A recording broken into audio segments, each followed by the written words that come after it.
Well, the new Mexican governor, who apparently believes that we all need to live in a padded room safe and secure from all ills of the world, had decided that constitutional rights aren't guarantees. And I was like, oh, okay. Does this lunatic actually believe this nonsense, or is she working for the cartels? Shall we dive in? Right.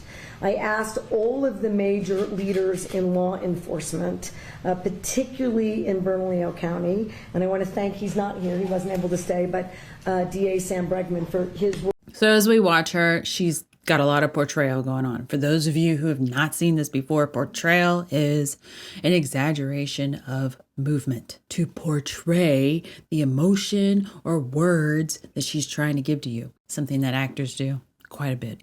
Usually it's a sign of deception, something car salesmen do. You know, that kind of mentality. When you hear portrayal, that's the kind of thing you should be thinking. And I guess we should also add portrayal can be a truth teller and someone who really wants you to understand their side of it, especially if they're in a belief system. God, you have to believe. We're also seeing her wrangle her hands together. There's stress. So we're seeing a lot of stress. She's coming into this knowing that this is not good. If this is giving you this much stress prior to even saying it, she knows. Words of wisdom and advice about how we keep working together to really make sure that we're lining up all of our resources. And we've been doing that. I have to say that in the last year in particular, and the evidence in Albuquerque and Bernalillo County speaks for itself. The last year in particular, this was a quite interesting one. So these three gentlemen to her left, all of them at the same time, wrangled their hands. The gentleman to her far right, and I'm talking to her side, her far right, with the Dasani water bottle, he's playing with his hands. The other two are quite relaxed. Well, I shouldn't say they're completely relaxed, but the gentleman to her immediate right, who is being gated, could just be stressed of being on camera. But he's not squeezing, petting, flexing, cracking thumbs, none of that. We're seeing a reduction in homicides. I do go back on him. He's breathing heavily. You can see his chest moving. But this work tends to come and go. And that can't be the way that we do it anymore. And the way that that's occurred in... Oh, they are really stressed. That guy to her immediate left, Lordy. That way, because we all are resource limited. So we've determined today, and I want to thank you, and I'll introduce everyone on the table, that we don't need any more resource limitations conversations. We need to use the power of a public health and a state of emergency to access different levers, different resources, and different opportunities to keep New Mexicans safe. So that's what's changed today, and we're going to keep doing this work very closely until we see dramatic additional productive changes in the state. So I don't think anyone around the table needs any introduction, but I'm going to go to my left first. With me today is Chief Harold Medina from the Albuquerque Police Department. Chief, thank you. We have the Bernalillo County Sheriff, John Allen. We also have Commander Hernandez from the Albuquerque Police Department. To my right, we have the Deputy Secretary, Baker, from the Department of Public Safety. We also have the Chief of State Police, Chief Weiss. Yeah, the gentleman to her immediate right, as soon as she introduced him, that's when you start seeing the flexing. I don't think he likes the spotlight on himself. He's fine with being in the background. Shady personality. Ooh-wee. And the gentleman to her right in the hat, I think he's just blissfully ignorant. There's no sign of stress at all in him. He's just, yeah, everything's fine. Maybe new to the conversation in this space, but not new to the effort, is former State Police Chief Pete Caceres, who joins us today in a new official capacity. Oh, he is really stressed. And he is our newly announced Crime Reduction Director, helping us keep the navigation and the coordination of all the different levers, resources, and opportunities to make New Mexicans. So he is, oh wow. So apparently everything that's coming out, he's the guy. These are the bright ideas coming from him. You don't need rights. As we have learned from the Katie Hobbs story that has been unfolding and who actually controls that government, it's not a far-fetched idea to think that it has migrated or has been in other states in the South as well. So just keep that in mind as we keep watching these border states. Safer as possible. What I have in the public health order is not agreed to by every member sitting at this table, nor was it developed with all of their expertise at the front end.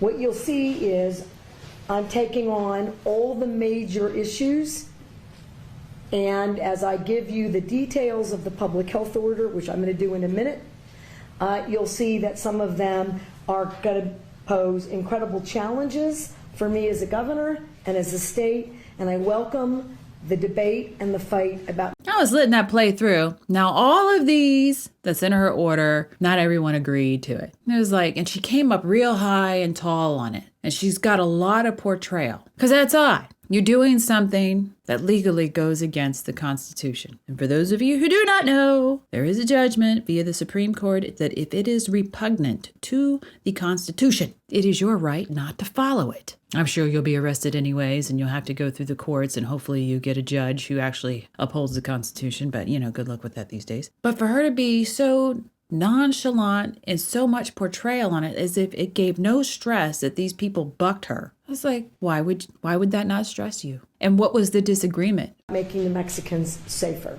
Before I give you the details of the public health order, I am going to ask the Deputy Secretary just to put into context, not that you need it, about just how dire we think the situations are around the state, and in particular the largest city, the nexus of I-25 and I-40, present very particular challenges for all of us in keeping the Mexicans safe. Deputy Secretary. Madam Governor, thank you. Members of the press and the public, welcome the opportunity to speak on a subject matter that's close to my heart. Last month, while attending my oldest son's first Yaffle football practice at a public park in the city of Albuquerque, where I began my law enforcement career and have served for many years and am proud of and love. In front of the view of 90 school children, directly adjacent to a public middle school, 4 juveniles approached one another and began an active gun battle 5 feet away from my son and his teammates. All of the ancillary personnel, the moms, the dads, the little brothers and sisters, the kids playing on the playground, were impacted by the gunfire that was happening around them and the subsequent stabbing and destruction of evidence. Myself and some of the other parents responded in a way to try and get the children to safety, and thank God none of the children not involved in the intentional fighting action were harmed.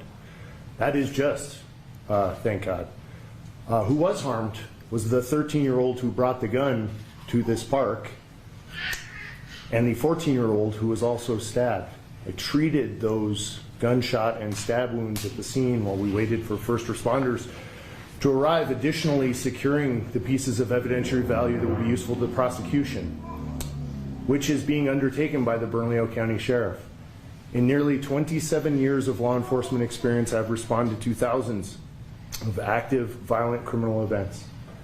I have never responded to one before with my son present, and I don't recommend that course of action for anyone else. It has had a marked effect on my perception of something that I'm very familiar with, and the impact is significant. I have seen a deterioration and escalation in violence perpetrated with guns, particularly among our young people, in a manner that I have never seen before. And I share that story with you to raise awareness. Media, many members in this room covered that story when it happened because it was significant when it happened. Well, I saw it with my own eyes in color, live. And this problem is real, and I'm grateful to be part of the solution, and I'm grateful for our governor's work in bringing together the agencies and the resources to aid our community at this difficult time.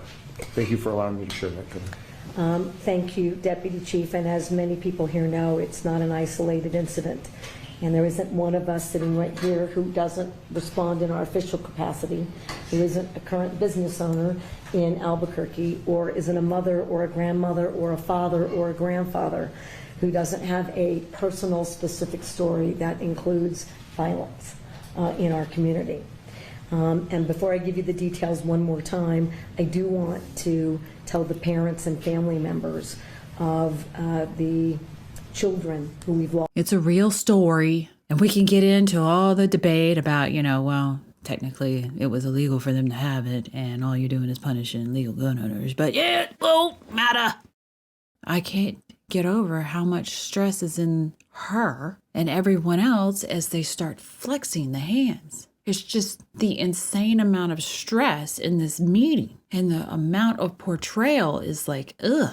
It's like somebody trying to sell me a car, hoping to get the money from me and have this contract signed before I turn the key to turn it on. Like, I just want to walk away from this deal. It's not good. Which just shows you that there's a layer there. The portrayal of, oh, this is a huge concern, this gun violence, and you all know, blah, blah, blah, blah, blah. And the portrayal is saying, believe this, hype this, hype this, hype this, stress, stress, stress, stress. But there is no concern, the true emotion of concern. There is no emotion of being mournful, upset over children being involved. There's no fear. There's no emotion coming through of a sense of urgency. It is all portrayal and high stress, which are red flags, red flags.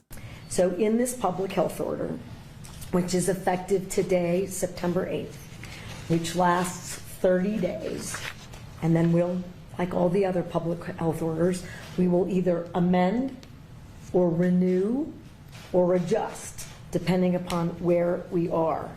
So effective immediately, no person other than a law enforcement officer or licensed security officer shall possess a firearm, either openly or concealed, within cities or counties, averaging 1,000 or more violent crimes per 100,000, and more than 90 firearm-related emergency department visits. So to put that in sort of a layman's terms, for 30 days in Albuquerque and Bernalillo County, it's the only place that meets both those standards. Statewide order, but only one place meets both criteria, where we have far too many ER gunshot visits and we have far too many crimes involving firearms. We are suspending open and concealed carry. The purpose is to try to create a cooling off period while we figure out how we can better address public safety and gun violence. Now, I am sure as I go through the rest of this, there are going to be a lot of questions about this thing back, it doesn't even faze her. Now, I'm sure they have heard the counter argument. No matter how deep in the hole you are into the lunacy of the tyranny, you've heard the argument that legal gun owners are minuscule in their crime rate. I mean, minuscule. That is the reality. The only people killing and doing criminal things are criminals, and they get their things illegally. So when you see this narrative come through and then you watch their faces and their body, and it's like a huge amount of portrayal with a little bit of stress. One, you know they know. And two, it's just water off a duck's back with them. And you gotta wonder, there must be an underlying agenda. We won't get into that because I find it very odd that there's no shame in it. You don't see her trying to look away from people. You don't see her trying to hide. She's just portraying the importance and the safety that she's trying to give out. whether or not we think we have the legal rights to do that. So you see her just kind of like, she throws her hands open just a little bit. She goes down on one side of her head, like a shrugging it off. It's like, it doesn't really bother her whether we have the legal right. Yeah, it doesn't matter. They're going to do it anyways. Sure that before you write this, there will be a legal challenge. And I can't tell you that we win it, given all of the different... So that was a very odd movement with the neck. All of the different. It's very odd to stick your neck out that far and say those words at the same time. One, because it puts pressure on the larynx and the breathing. There's stress in that. She's portraying it that way. So there must be judges that they don't have in the pocket. I don't know. It just seems like there's a stress point there.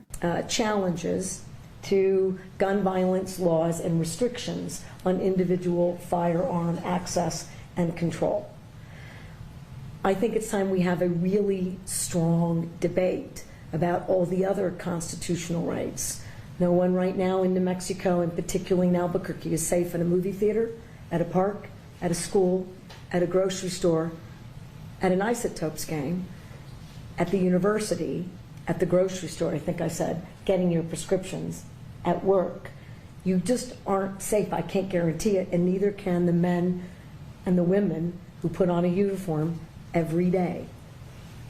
In that regard, I think it's time to talk about the absoluteness of the discussion and the current court actions that suggest that the Second Amendment is an absolute right and none of the others are. And I'm sure you're going to ask me what I think my chances are. And again, if it opens up the door to the kinds of public safety that keep kids safe, I'm willing to take it on. In addition, All right, so we see some stress there too, because I'm willing to take it on and we avoid. So not completely willing. She knows that there's a huge block there. I'll let the lawyers sit there and debate the legality of using the public health argument to take away our guns. I mean, if that's going to be the path, then we need to take fucking sugar away. Soda pop, potato chips, nicotine, stop legalizing alcohol, for public health. Where does it end? Padded room for you all. Padded room for you all. If you like it, please share and subscribe. Thanks for watching.